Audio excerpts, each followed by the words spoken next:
morning, Gina.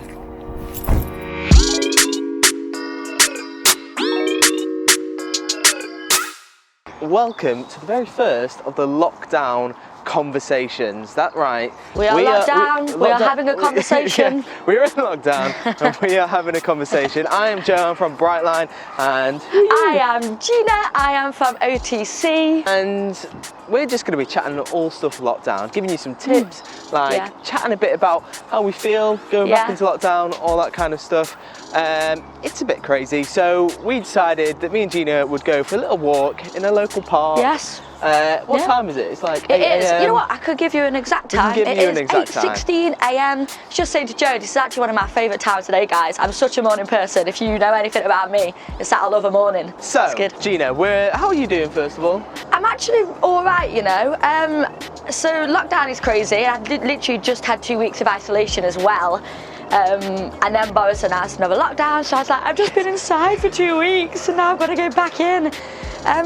But actually feeling a lot better than I thought I would, which is really awesome, and just kind of looking forward to doing stuff I don't usually get time for, and like resting a little bit and just taking everything a bit slower. I know that's what everyone's kind of saying, but I actually am looking forward to it a little bit. No, I hear you. It's definitely, I always find it's like going into a lockdown again, it kind of feels like, okay, cool, maybe it's a good time to stop and figure out, I don't know, life and bits. So, any top tips?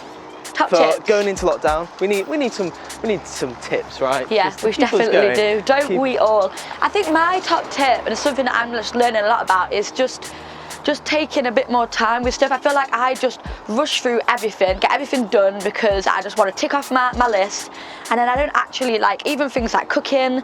I never actually like properly take my time and just like be in the moment doing that thing. So I'm just trying to really like, if I'm cooking my dinner, like that's what I'm doing. Phone off, music on, actually spend time doing it, and then your mind's not worrying about everything else because you're focused on that one job at hand kind of thing. I hear you. If that makes any sense. I think for me, top tip is I found it really helpful in the last lockdown to like, because obviously you can't really go out and do anything, is to create like special events. Yes. Like, so me and my wife did a Saturday night takeaway. Yeah, takeaway. We did like a cinema night, so That's cool. I put like a sign up on a door, and then like, did you? I like on the screen I put like, it made it look like we were in a cinema. That's cool. I need to up my game for my flatmates. Yeah, come on, I need Gina. to start pulling these events. Try not to get run over. Yeah, I know, right? Let's go over here. So, Gina. Hello. Obviously, there is a lot of uncertainty at the minute. Like, true. It's kind of a bit crazy. Yeah. Like, it's annoying as well, because like I try and make plans for things, and like literally, next thing you know, local lockdown, big lockdown, can't do anything. Like, how are you coping with like uncertainty? No, that's a great question. I think when Boris first announced that another lockdown, I was just so frustrated. I was like, no, like a little bit like what you were just saying. All these plans that I've made have now like gone to scrap. Like, what am I gonna do? And it's actually my birthday on the 20th of November. Yeah, so like I'd like stressed about how I was gonna do it and still see everybody with the 6-person outside rule and everything. Like got together like a stellar plan so I could see my family and still see a few friends, and then obviously that all went to scrap when lockdown 2 was announced. So yeah, there's definitely an uncertainty there when you make plans and then they just have to change, and stuff's always being thrown at you, and it feels like you're kind of having to adapt like daily to what's going on, which is really hard. Yeah, it is so difficult. And I think the big thing with uncertainty is it's like there's an anxiousness to it, isn't there? Because you can't, there's nothing sure. Do you know what I mean? There's nothing like, it doesn't feel like anything you try and do just feels like, oh, but what if like another lockdown kicks in, or what if like new rules come in, everything's changing over time. Yeah, totally. And I suppose one question would be, is all change bad? That's a great question.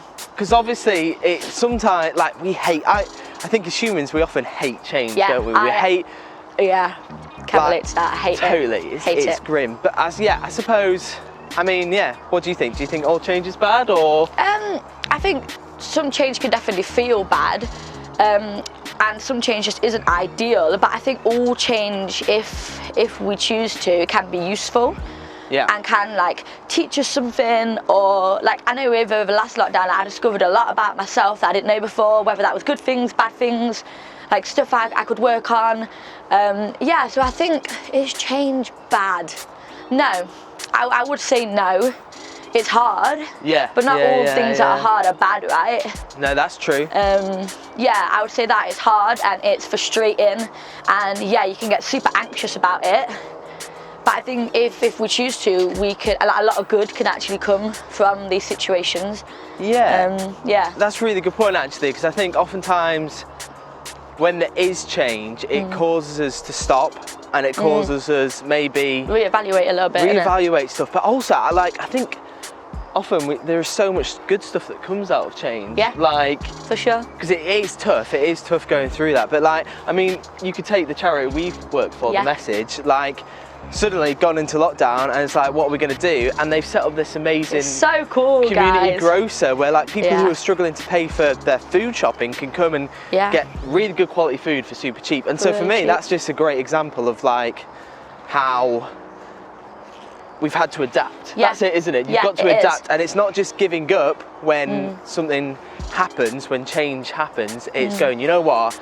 Let's see this, rather than something negative, it's an opportunity. It's having resilience in it. Like, I know when we go into schools, we have this lesson around resilience, and resilience is basically just our ability as human beings to adapt to change and to deal with it.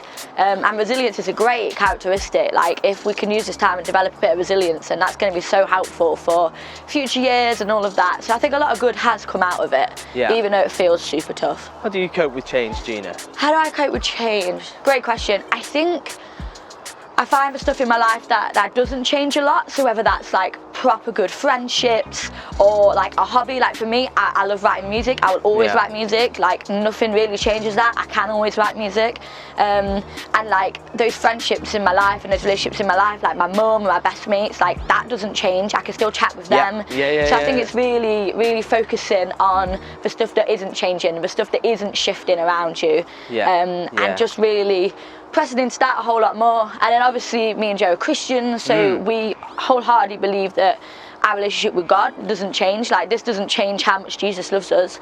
It doesn't change what we believe Jesus did on the cross for us. So it's plugging into that as well, and plugging into those things that don't change in amongst the chaos. Yeah, totally. You know what, Gina? I reckon there are a couple of nice benches. Shall we take a seat on a cheeky bench? Lovely.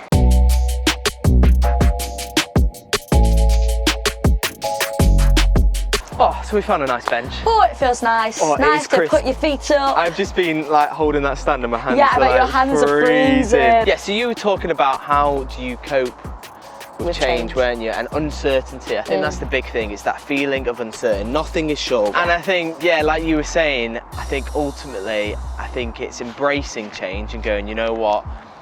Cool, it's going to change, I'm out of control, because there's that feeling of out of control, isn't it? It's that feeling of not being in control, and it's embracing that and going, you know what, whatever happens, like, it's going to be okay, like, I'm going to get through this. And like you were saying, it's like, as Christians, we have that hope, right, that it is going to be okay, that there's a God who has a plan for us, that actually, for me, in those moments where like there's uncertain times, I know that I can pray to God, and I know I can ask him for his help, and I know that he's there for me, and that he has not abandoned me, that he loves me. Another question then, like, so much chaos, so much confusion, like the media will give you one message and then someone will give you another message. And everyone's kind of got their own interpretation of what's going on. So then you've got about 500 people telling you different things, and like, especially with rules. Right. Like, it's just trying to figure out like, someone just tell me what's going on. Yeah, for sure. So in these times of chaos, how do you find peace? Boom. It's a great question. So in the Bible, it actually calls Jesus the Prince of Peace.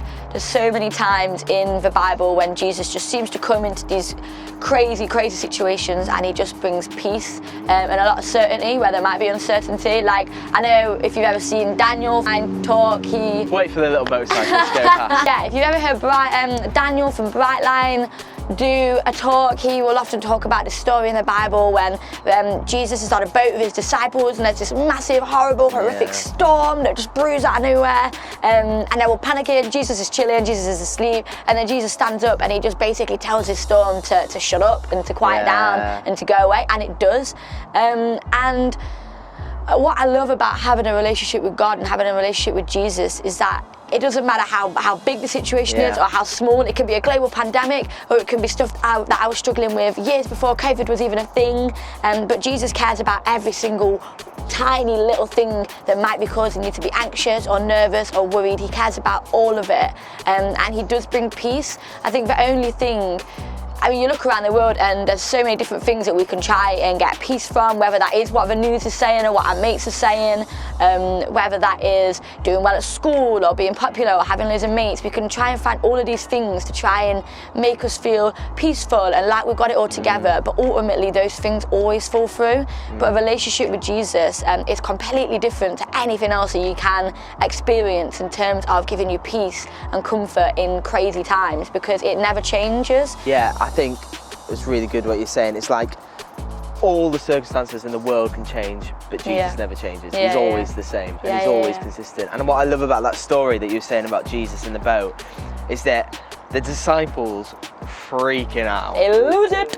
Don't know what to do, but Jesus is there in the boat. He is with them. Like, they're holding on for dear life. Jesus is with them, and he says to the winds and the waves, "Be still," and they're quiet. And I think for me, that's like, cool. Jesus is in the boat with me. Like, it is going crazy around me. Like, circumstances, everything is so uncertain, and he can say to all these situations around me, quiet, be still. And what happens? He has control over that stuff. And like, even if we don't see stuff happen straight away, he's still right beside us in that boat with us, which is just insane. Should we carry on walking, Gina? Let's do it. Oh. So, hello, I was having a little boogie. I was being like a proper ballerina for a second. Go on, give us a little go for it again. Da, da, da, da, da, da. You're very talented. Thank you. All this uncertainty, but God is still good. So, Gina, as we go into lockdown, what are you hoping to come out on the other side? Like, in a month or so, like, what are you hoping? Good change. What good change are you hoping it like for your life and in you? Good. One of my friends, Joy, who actually works with us, she said the other day that like she felt like she'd been given all of this time now that we're furloughing or whatever and not at work, and stuff seems to be cancelled. She feels like she's been given all of this time, and she was asking God what to do with it, and he was like, "You've got so much more time.